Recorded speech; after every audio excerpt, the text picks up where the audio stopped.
नमस्कार, आप देख रहे हैं आर्य न्यूज। मैं हूं आपके साथ पल्लवी सिंह।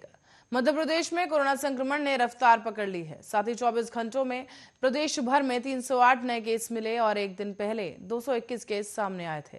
एक्टिव केस की संख्या बढ़कर अब 1029 हो गई है। संक्रमितों में कलेक्टर, एसडीएम और डॉक्टर भी शामिल हैं।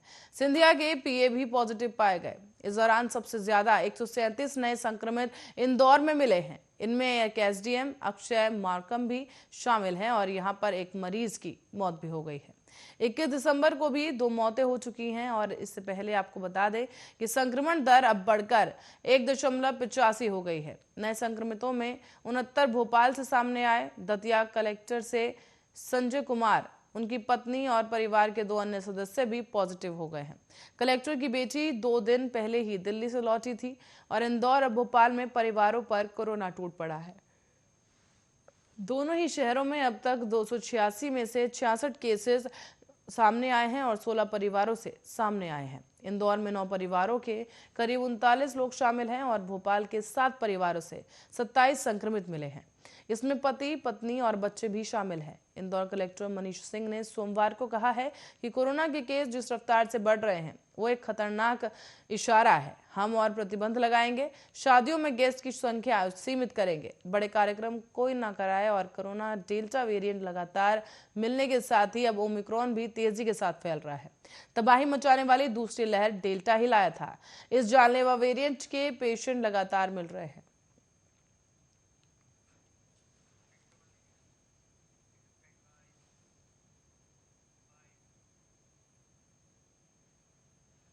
और कैंसर के मरीजों के लिए एक राहत भरी खबर सामने आई है। सरकार ने मध्य प्रदेश में भोपाल, इंदौर और रीवा मेडिकल कॉलेज में लीनियर एक्सीलरेटर जो है उससे कैंसर मरीजों का इलाज शुरू कर दिया जाएगा।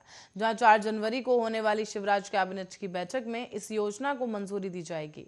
बताते चले कि वर्तमान में मेडिकल कॉलेजों में संबद्ध अस्पतालों में कैंसर के मरीजों का इलाज कोबाल्ट मशीन से किया जाता है और ये इलाज की पुरानी टेक्निक है। इसकी वजह से अब इसकी जगह एक नई मशीन लेगी और ये जो नई मशीन है आपको बता दें लीनियर एक्सीलरेटर है और इसको उपलब्ध करवाया जाएगा जल्द ही। साथ ही इससे मरीजों को रेडिएशन से होने वाले साइड इफेक्ट कम झेलने होंगे। ये मशीन कैंसरग्रस्त सेल्स को टारगेट करेगी। इससे सामान्य सेल पर रेडिएशन का बुरा असर नहीं पड़ेगा।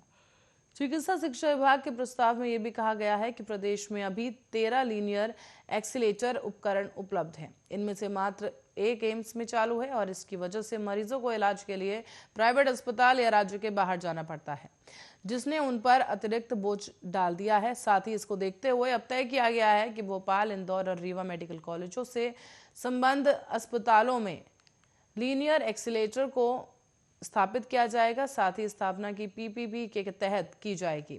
संचालन का काम समाज सेवा से जुड़ी संस्था द्वारा किया जाएगा। चिकित्सा शिक्षा विभाग के अधिकारियों का कहना है कि कोबाल्ट मशीन से कैंसर ट्यूमर के क्षेत्र से 1-2 सेंटीमीटर अधिक क्षेत्र में रेडिएशन जाता है।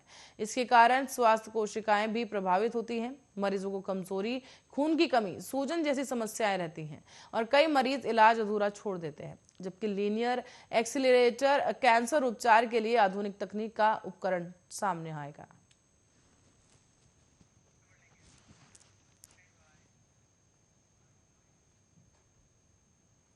और छत्तीसगढ़ में कोरोना संक्रमण 2 गुना तेजी के साथ बढ़ रहा है। यहाँ एक ही दिन में कोरोना के करीब 698 नए मामले सामने आए हैं। इसमें अकेले रायपुर के ही 222 मामले शामिल आए हैं और इसके साथ ही एक बार फिर से आईआईटी भिलाई के रायपुर कैंपस में 50 स्टूडेंट्स पॉजिटिव आए हैं। इसके लिए छात्रावास के 245 रहवासियों की जांच भी की गई थी। साथ ही स्वास्थ्य विभाग ने सोमवार को प्रदेश भर में 27,646 नमूनों की जांच की है। इस दौरान एक और 2 जनवरी को लिए गए नमूनों की रिपोर्ट सामने आई और वहीं पर अब प्रदेश में एक्टिव मामलों की संख्या बढ़कर 1942 हो गई है। पिछले 4 दिनों में आईआईटी भिलाई के रायपुर कैंपस में 63 छात्र संक्रमित मिले हैं। फिलहाल सोमवार को हॉस्टल में रहने वाले 237 छात्रों की और जांच की गई। इन सभी छात्रों को उनके कमरों में ही आइसोलेट कर दिया गया है। प्रशासन ने आईआईटी भिलाई के सेज बहार परिसर को कंटेनमेंट जोन घोषित कर दिया है। बीमारों के संपर्क में आए व्यक्तियों की जांच की जा रही है। फिलहाल आशंका है कि अभी भी वहां बहुत से लोग ऐसे हैं जो संक्रमित हैं। स्वास्थ्य विभाग आईआईटी परिसर के सभी पॉजिटिव नमूनों को जीनोम सीक्वेंसिंग के लिए भुवनेश्वर भी भेजा जा रहा है।